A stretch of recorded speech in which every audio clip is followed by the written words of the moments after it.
আসসালামু আলাইকুম। বিশ্ব এখন এমন এক সংকটময় সময়ের মধ্য দিয়ে যাচ্ছে যেখানে একটি অঞ্চলের সংঘাত ধীরে ধীরে পুরো পৃথিবীর অর্থনীতিকে নাড়িয়ে দিচ্ছে। মধ্যপ্রাচ্যে ইরান ও যুক্তরাষ্ট্রের চলমান উত্তেজনা এখন শুধু কূটনৈতিক বা সামরিক সীমাবদ্ধতায় আটকে নেই, বরং তা সরাসরি প্রভাব ফেলছে তেলের বাজার, বৈশ্বিক বাণিজ্য এবং সাধারণ মানুষের দৈনন্দিন জীবনে। আজকের এই বিশেষ প্রতিবেদনে আমরা বিশ্লেষণ করব কিভাবে ইরান ও যুক্তরাষ্ট্রের এই সংঘাত বিশ্ব অর্থনীতিকে একটি নতুন সংকটের দিকে ঠেলে দিচ্ছে এবং তেলের বাজারে অস্থিরতা কেন পুরো পৃথিবীর জন্য একটি বড় হুমকি হয়ে উঠেছে। ইরান ও যুক্তরাষ্ট্রের সম্পর্ক বহু বছর ধরেই উত্তেজনাপূর্ণ। ১৯৭৯ সালের ইসলামিক বিপ্লবের পর থেকেই দুই দেশের মধ্যে দূরত্ব তৈরি হয়। এরপর পারমাণবিক কর্মসূচি, অর্থনৈতিক নিষেধাজ্ঞা এবং মধ্যপ্রাচ্যে প্রভাব বিস্তার নিয়ে দ্বন্দ্ব আরও গভীর হয়।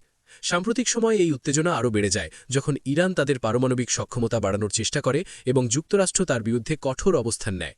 এই অবস্থায় উভয় দেশই একে অপরের বিরুদ্ধে কৌশলগত চাপ বাড়াতে শুরু করে। এই সংঘাতের কেন্দ্রবিন্দুতে রয়েছে হরমুজ প্রণালী, একটি সরু কিন্তু অত্যন্ত গুরুত্বপূর্ণ সমুদ্রপথ যা পারস্য উপসাগরকে আরব সাগরের সঙ্গে সংযুক্ত করে। বিশ্বের প্রায় ২০% তেল এই পথ দিয়ে পরিবহন করা হয়। প্রতিদিন লক্ষ লক্ষ ব্যারেল তেল এই রুট দিয়ে বিভিন্ন দেশে পৌঁছে যায়। ফলে এই প্রণালীতে যে কোনো ধরনের অস্থিরতা সরাসরি বিশ্ববাজারে প্রভাব ফেলে।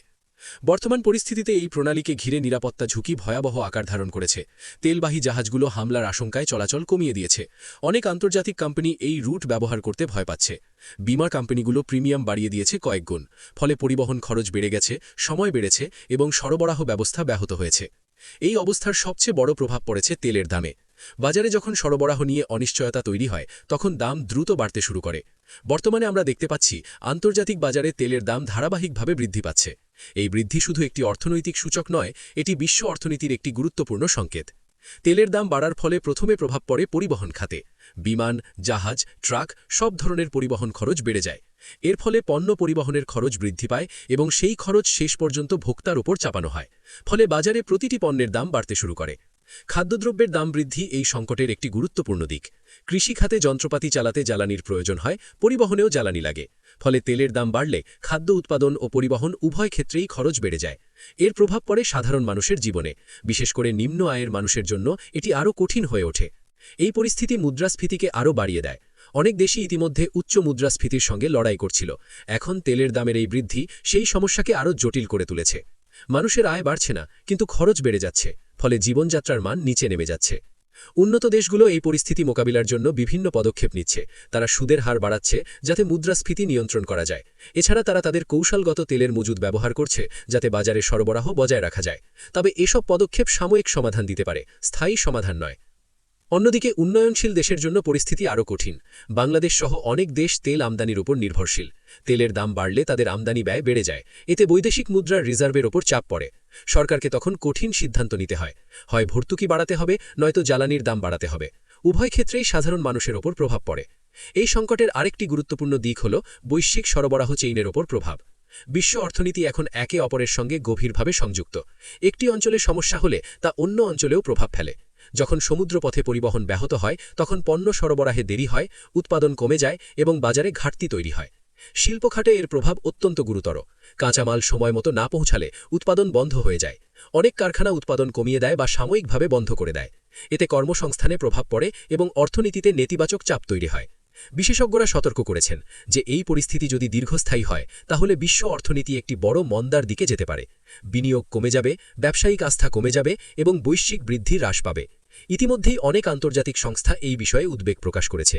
তবে এই সংকটের মধ্যেও কিছু ইতিবাচক দিক রয়েছে। অনেক দেশ এখন বিকল্প জ্বালানির দিকে ঝুঁকছে। সৌরশক্তি, বায়ুশক্তি এবং অন্যান্য নবায়নযোগ্য জ্বালানির ব্যবহার বাড়ানোর চেষ্টা চলছে। এছাড়া বৈদ্যুতিক গাড়ির ব্যবহারও বৃদ্ধি পাচ্ছে। দীর্ঘমেয়াদে এটি তেলের ওপর নির্ভরতা কমাতে সাহায্য করতে পারে। বিশ্ব এখন একটি গুরুত্বপূর্ণ মোড়ে দাঁড়িয়েছে।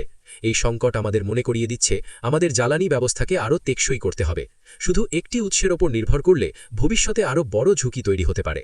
সবশেষে বলা যায়, ইরান ও যুক্তরাষ্ট্রের এই সংঘাত শুধু একটি রাজনৈতিক বা সামরিক বিষয় নয়, এটি একটি বৈশ্বিক অর্থনৈতিক সংকট যা পৃথিবীর প্রতিটি মানুষের জীবনে প্রভাব ফেলছে। আমাদের দৈনন্দিন জীবনের খরচ থেকে শুরু করে বৈশ্বিক অর্থনীতির ভবিষ্যৎ সবকিছুই এখন এই সংঘাতের সঙ্গে জড়িত। এই পরিস্থিতি কোথায় গিয়ে শেষ হবে তা এখনও অনিশ্চিত। তবে একটি বিষয় পরিষ্কার, বিশ্বকে এখনই কার্যকর পদক্ষেপ নিতে হবে যাতে এই সংকট আরও বড় আকার ধারণ না করে। বিশ্ব অর্থনীতির এই সংকট শুধু তেলের দামের মধ্যেই সীমাবদ্ধ নেই, বরং এটি ধীরে ধীরে আর্থিক বাজার, মুদ্রা বিনিময় হার এবং আন্তর্জাতিক বিনিয়োগ ব্যবস্থার ওপরও গভীর প্রভাব ফেলছে। যখন একটি বড় ভূরাজনৈতিক সংঘাত দীর্ঘস্থায়ী হয়, তখন বিনিয়োগকারীরা ঝুঁকি এড়িয়ে নিরাপদ সম্পত্তির দিকে ঝুঁকে পড়ে, ফলে শেয়ার বাজারে অস্থিরতা তৈরি হয়। অনেক ক্ষেত্রে বড় ধরনের পতন দেখা যায়। বর্তমান পরিস্থিতিতে আমরা লক্ষ্য করছি বিশ্বের বিভিন্ন শেয়ার বাজারে অনিশ্চয়তা বেড়ে গেছে। বড় বড় কোম্পানির শেয়ারের দাম ওঠানামা করছে, বিনিয়োগকারীরা সতর্ক অবস্থান নিচ্ছে এবং অনেক ক্ষেত্রেই নতুন বিনিয়োগ স্থগিত রাখা হচ্ছে। এই প্রবণতা দীর্ঘমেয়াদে অর্থনৈতিক প্রবৃদ্ধিকে বাধাগ্রস্ত করতে পারে। এর পাশাপাশি মুদ্রাবাজারেও বড় ধরনের পরিবর্তন দেখা যাচ্ছে। সাধারণত এমন সংকটের সময় ডলার শক্তিশালী হয়ে ওঠে, কারণ এটি একটি নিরাপদ মুদ্রা হিসেবে বিবেচিত। ফলে উন্নয়নশীল দেশের মুদ্রা দুর্বল হয়ে পড়ে। এর সরাসরি প্রভাব পড়ে আমদানির ওপর, কারণ তখন একই পণ্য কিনতে বেশি অর্থ ব্যয় করতে হয়। বাংলাদেশ সহ দক্ষিণ এশিয়ার অনেক দেশের জন্য এটি একটি বড় চ্যালেঞ্জ, কারণ এই দেশগুলো খাদ্য, জ্বালানি এবং কাঁচামালের ওপর নির্ভরশীল। যখন ডলারের মূল্য বেড়ে যায়, তখন তাদের আমদানি ব্যয় আরও বেড়ে যায়, যা অর্থনীতিতে অতিরিক্ত চাপ সৃষ্টি করে। এছাড়া ব্যাংকিং খাতেও এর প্রভাব পড়তে শুরু করেছে।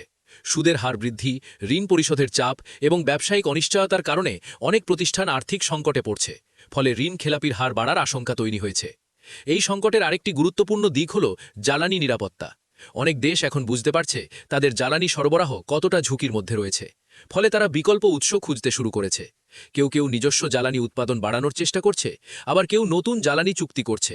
ইউরোপের অনেক দেশ ইতিমধ্যেই তাদের জ্বালানি নীতি পরিবর্তন করছে। তারা রাশিয়া বা মধ্যপ্রাচ্যের ওপর নির্ভরতা কমাতে চাইছে এবং নবায়নযোগ্য শক্তির দিকে ঝুঁকছে। একইভাবে এশিয়ার দেশগুলো এখন নতুন জ্বালানি উৎসের সন্ধান করছে। তবে বাস্তবতা হলো, এই পরিবর্তনগুলো রাতারাতি সম্ভব নয়। একটি দেশের জ্বালানি কাঠামো পরিবর্তন করতে সময় লাগে, বিনিয়োগ লাগে এবং প্রযুক্তিগত উন্নয়ন প্রয়োজন। ফলে স্বল্পমেয়াদে তেলের ওপর নির্ভরতা কমানো কঠিন। এই পরিস্থিতিতে সাধারণ মানুষের জীবন সবচেয়ে বেশি প্রভাবিত হচ্ছে। জ্বালানির দাম বাড়লে বিদ্যুতের বিল বাড়ে, গ্যাসের দাম বাড়ে, পরিবহন খরচ বাড়ে, ফলে পরিবারের মাসিক খরচ বেড়ে যায়। অনেক ক্ষেত্রে মানুষ তাদের জীবনযাত্রার মান কমাতে বাধ্য হয়। নিম্ন আয়ের মানুষের জন্য এই পরিস্থিতি আরও কঠিন, কারণ তাদের আয়ের বড় একটি অংশই ব্যয় হয় খাদ্য এবং প্রয়োজনীয় খাতে। যখন এসব জিনিসের দাম বাড়ে, তখন তারা সরাসরি সংকটে পড়ে। বিশেষজ্ঞরা বলছেন, এই সংকট শুধু অর্থনৈতিক নয়, এটি একটি সামাজিক সংকটেও রূপ নিতে পারে। বেকারত্ব বাড়লে, আয় কমে গেলে এবং জীবনযাত্রার খরচ বাড়লে সমাজে অসন্তোষ বৃদ্ধি পায়। অনেক দেশে ইতিমধ্যেই বিক্ষোভ ও প্রতিবাদ দেখা যাচ্ছে। এদিকে আন্তর্জাতিক রাজনীতিতেও নতুন মেরুকরণ তৈরি হচ্ছে। বিভিন্ন দেশ নিজেদের স্বার্থ অনুযায়ী জোট গঠন করছে। কেউ যুক্তরাষ্ট্রের পাশে দাঁড়াচ্ছে, আবার কেউ নিরপেক্ষ থাকার চেষ্টা করছে। এই বিভাজন ভবিষ্যতে বিশ্ব রাজনীতিকে আরও জটিল করে তুলতে পারে। এই প্রেক্ষাপটে ভবিষ্যৎ নিয়ে অনিশ্চয়তা থেকেই যাচ্ছে। তেলের দাম আরও বাড়বে কিনা, বিশ্ব অর্থনীতি মন্দার দিকে যাবে কিনা, কিংবা নতুন কোনো সংঘাত শুরু হবে কিনা, এসব প্রশ্নের উত্তর এখনও পরিষ্কার নয়। তবে একটি বিষয় নিশ্চিত, এই সংকট আমাদের একটি গুরুত্বপূর্ণ শিক্ষা দিয়েছে। তা হল বিশ্ব অর্থনীতি কতটা আন্তনির্ভরশীল এবং একটি অঞ্চলের সমস্যা কিভাবে পুরো পৃথিবীকে প্রভাবিত করতে পারে। আগামী দিনে বিশ্বকে আরও সতর্কভাবে এগোতে হবে। জ্বালানি ব্যবস্থায় বৈচিত্র্য আনতে হবে, অর্থনৈতিক নীতিতে স্থিতিশীলতা আনতে হবে এবং আন্তর্জাতিক সহযোগিতা বাড়াতে হবে। না হলে এমন সংকট ভবিষ্যতে আরও বড় আকার ধারণ করতে পারে। সবশেষে বলা যায়, ইরান এবং যুক্তরাষ্ট্রের এই সংঘাত একটি চলমান গল্প, যার প্রতিটি অধ্যায় বিশ্বকে নতুন করে ভাবতে বাধ্য করছে। এই গল্পের শেষ কোথায় তা আমরা এখনও জানি না, তবে আমরা সবাই এর অংশ হয়ে গেছি। আমাদের অর্থনীতি, আমাদের জীবন এবং আমাদের ভবিষ্যৎ এর সঙ্গে জড়িয়ে গেছে।